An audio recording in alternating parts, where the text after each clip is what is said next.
Welcome, everybody. I'm Asif Gazafar. I'm a professor of neuroscience, and with me here is Gavin Stango, professor of music at Princeton University. And welcome to our inaugural event for the Animal Song Collective, which is our collaborative project whose goal is to try to understand what do we mean by the idea of animal song. And we want to use a kind of a very cross-disciplinary, cross-collaborative approach to try to understand this concept. And we're here through the generosity of a magic grant from the Princeton Humanities Council. So many thanks to them.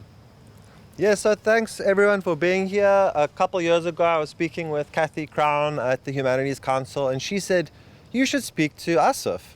So I emailed him thinking, he's a neuroscientist. He may not want anything to do with me. I'll probably never hear from him. But I think in about 60 seconds, I received a very generous email saying, let's have a walk and a chat. So we started walking together weekly and discussing this topic, and realized we actually have a lot to discuss. We have a lot to talk about.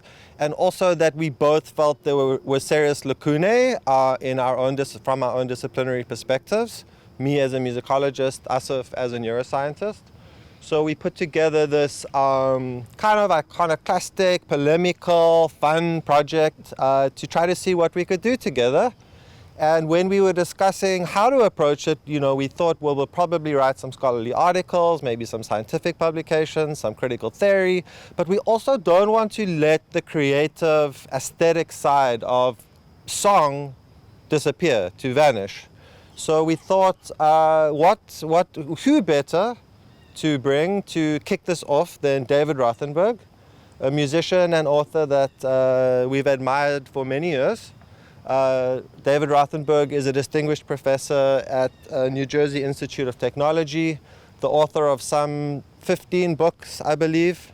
And for a number of years, for a number of decades, in fact, David has been improvising with species other than us. Birds, whales, bugs, and you name it. And so we reached out to David to see what he was working on now, since he's done all kinds of incredible things with marine mammals and birds. And he said, he's working on ponds. And we were like, what is a pond sound like? I'd never thought that carefully about what a pond sounds like. So in conjunction with our project, the Animal Song Collective, and in conjunction with a new book that David's just wrote called The Secret Sound of Ponds, we invited him to come here and share some music with you. And of course, it's not just David's music, it's the music of the pond as well, or the sound of the pond, in a really improvisatory experience that we're very happy to have share it with you here today. So thank you everyone for coming. Thank you. And just Thanks, guys, for inviting me. Thanks, all of you, for coming out to hear some of the secret sounds of ponds. So I have spent a lot of time making music with musicians who aren't human. And as a human musician, I come from the jazz and improvising tradition. I know some of you are studying this here, so I'm not always sure what is composed and what is improvised when one plays music with the sounds around you. Who's composing the wind? Is it improvised? What's the music of these vultures going overhead? Is this like a plan? Is it? I don't know. As an improviser, I'm ready to react to it, but some of it might all be some kind of grand composition that follows rules and ideas that we're just sort of tapping into. I'd known for a long time that some musicians had made recordings of ponds, and they made these crazy rhythms and things, most notably David Dunn. He had this piece called The Emergent Order of ponds, and he felt like out of the ponds come these rhythms and sounds, and I hadn't really thought about it, doing anything about it until recently. And I had these hydrophones that recorded whales, and I stuck them in ponds. I never heard anything. And then I learned that a different kind of hydrophone, more like a contact microphone, would be better at picking up close sounds nearby. So I made some hydrophones like that, and they pick up sounds in ponds. So now you're going to hear what's in this pond right now, and we're going to make music out of this. And well, we'll talk about it a little later. We'll just hear it. You can decide if it's composed or improvised.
Thank you. The pond is still going. Thanks a lot. You, as the listener, can decide if the pond is listening to us and responding. What is it doing? Well, if you ask a pond sound scientist, they'll say, we don't know. The world expert on this, Jérôme Sueur from the Museum of Natural History in Paris, would say, we know 10% of the sounds you can hear in any pond that we can identify. Certain species of insects are stridulating, like crickets. They're vibrating parts of their body, making little sounds. Plants make a lot of sounds, especially when the sun is out, photosynthesis. That's how you get the very rhythmic sounds. I played some other pond recordings there and transformed them. Here we're having, this is pretty shallow, we're hearing more water sounds. It rained at some point, we got some rain sounds. And then we're hearing like little low vibrations. It's unclear what that is. You move the hydrophone, things will change.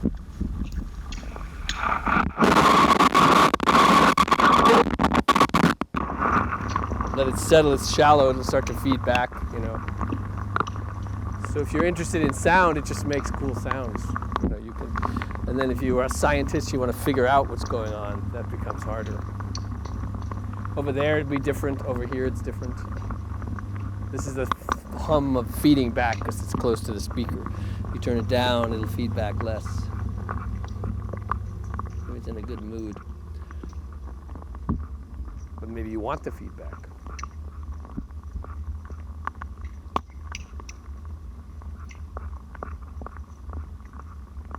Of course, this is a music that's always there, even if no one's listening to it, which is most of the time. So.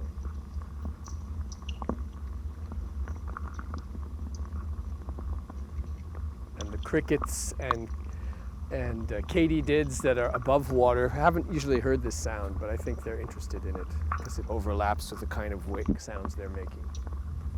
So sometimes you can play an underwater sound and make thousands of tree frogs start to sing. And they think, what? What's this?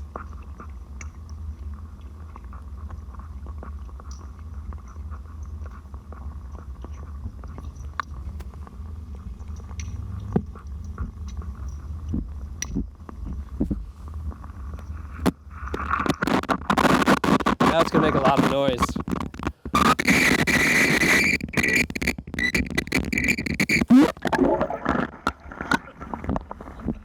And now it will settle and do something else.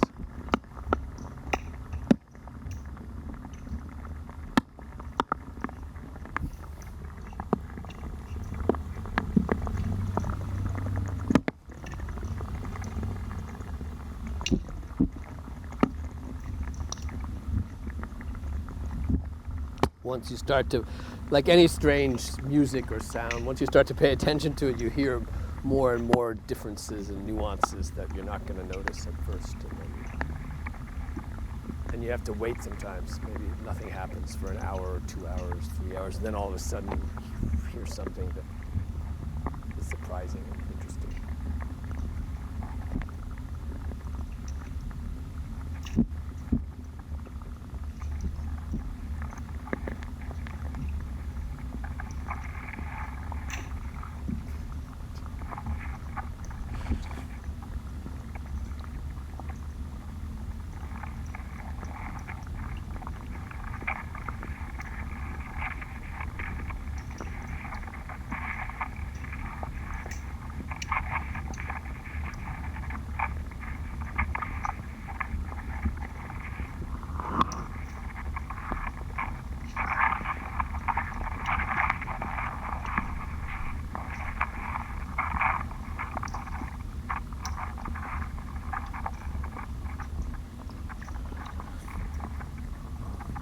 So even though the humans can come and go and start and stop, the music of the pond just keeps going. So you can stay as long as you like. Yes? Yeah. Absolutely. I've never played with this pond before, and I can tell you it was a lot different when the 3 pumps were on when I got here. Then all 3 were like humming at different pitches. And they were nice enough to turn them off, and it was totally different.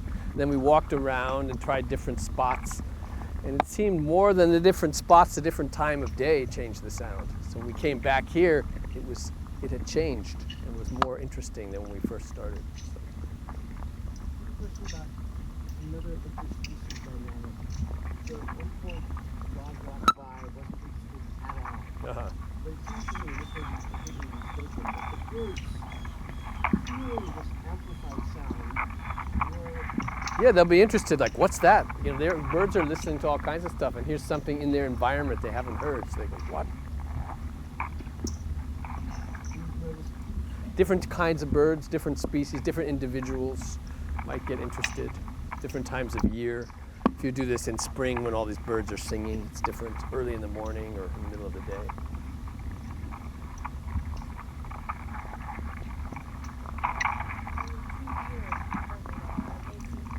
Well, that's good, yeah. The deer, I think deer, they're not very impressed by those little metal wolves over there to scare them. You know, they kind of like laugh at that, so they seem to be walking around.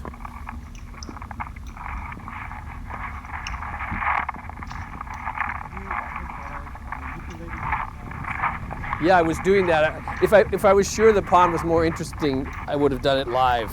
But instead, it's safer to have a little clip recorded somewhere else and manipulate that, because all kinds of things can go wrong. And also then you have another wire going into something else, and the fewer wires, the better. But yes, the answer is yes. And you could have manipulated this also. And if I heard something that really grabbed me, I would have come and sampled it right there and started using it.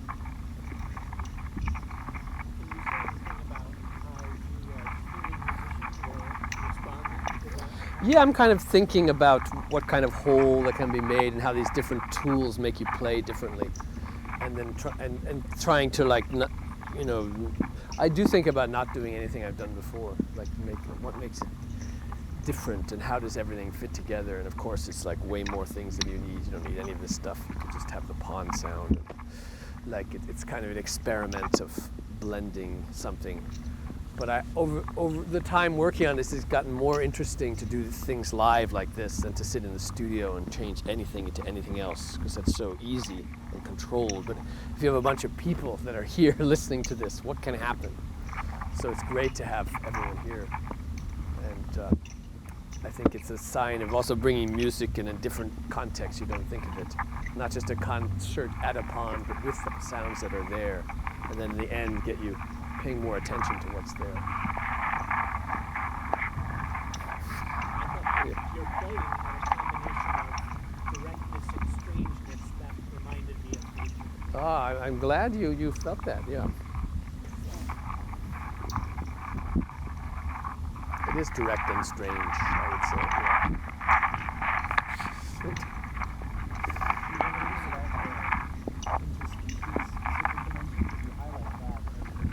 In this event today, or sometimes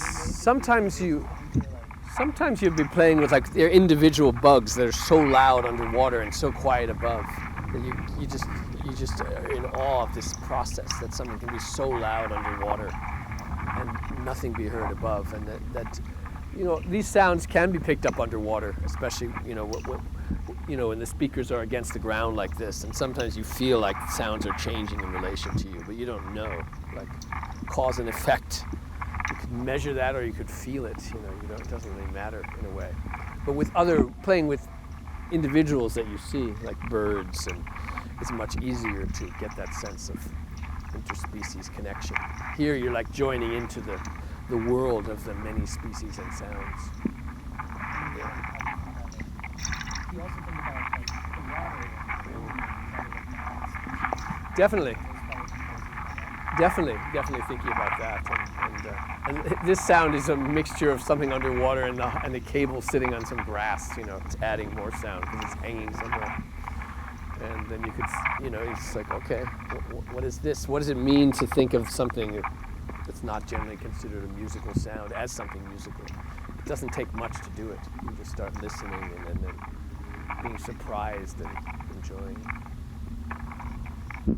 Somebody had some. When you listen to different ponds, do you pick out the sounds that are being generated from the waves? Right now, I would say some of this sound, because of the wind and the hydrophone is part of it's on top of some branches, you hear the rustling sound. It's probably not a creature. And if it was going flat into the water and was really deep and you heard the same sound, then you would say somebody is rustling on it underwater. But there's not like a rhythmic sound. The more rhythmic sound is plants when the sun is out. If you have somewhere really full of plants, you'll hear like some of the things I was playing. Right. We're just plants underwater. And then the insects would be like strange little things in between. The frogs come out very loud. Only certain species of frogs sing just underwater. There are some, but most of them are above water. But they respond to these sounds, of course. They like noise, bullfrogs and things. And, you know.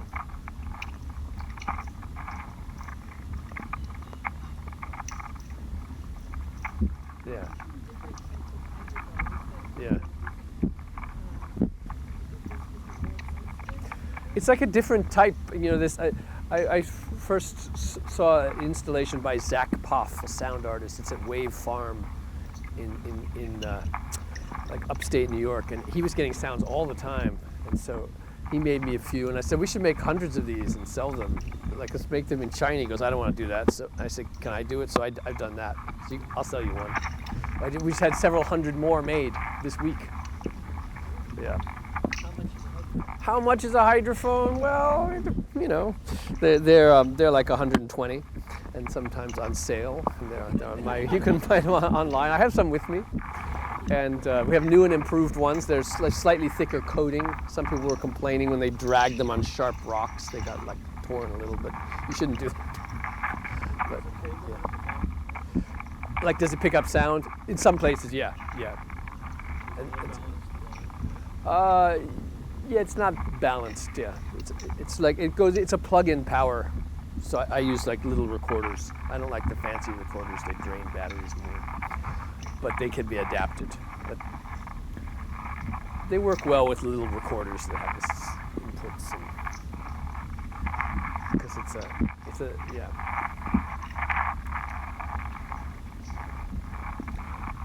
It would pick up some sound from far away and some nearby, like it's picking up airplanes far away because it rumbles under the pond.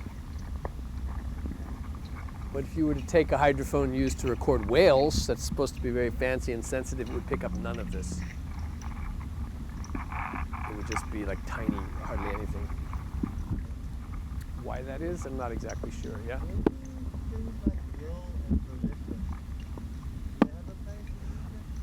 Of all music, like the will of the musician, or the It's a good question. There's a lot of will go. There's a lot of decision making among animals. These blue jays decide to make those sounds. There's also a lot of music you can find where nobody's in charge. Like, what's the will of the wind? Maybe there's some. It doesn't just happen when it feels like it. It's caused by moving patterns of weather. I like listening to sound that's actually there rather than turning data into sound. A lot of people say they make music with plants, but they're just taking data from the plants and turning it into whatever sound they want. So you have a picture of something plugged into a plant, any possible sound come out. I don't like that as much as if the plant actually made the sounds, which of a small number of people have worked on. But underwater plants are the easiest to get sound out of because they make a lot of sound. But some people say, I just want whatever comes, so I'll plug in electrodes to anything and get data and turn it into things. But for me, there is this sense of directness that it matters to me that this sound is happening rather than I'm turning the data being collected into these noises. That wouldn't excite me as much. But it's not, yeah.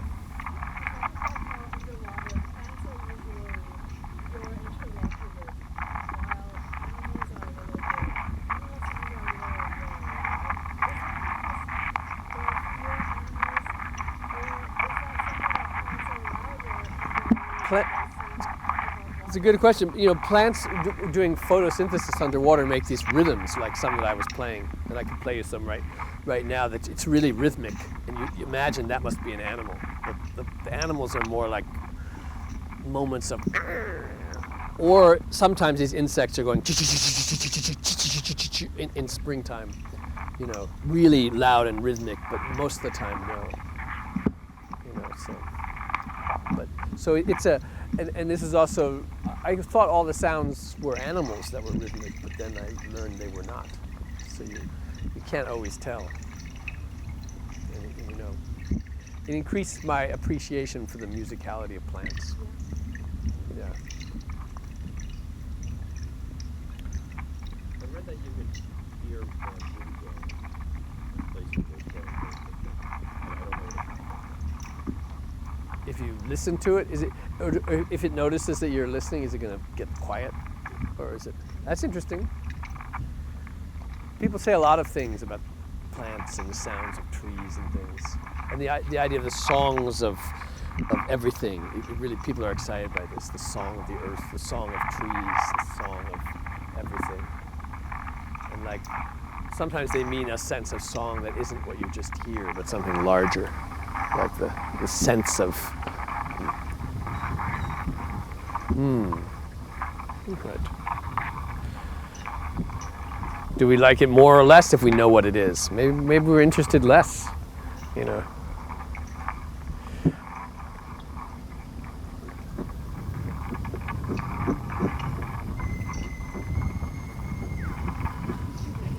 Right. Everybody can join in. Jersey Right? mosquito. Yeah, right.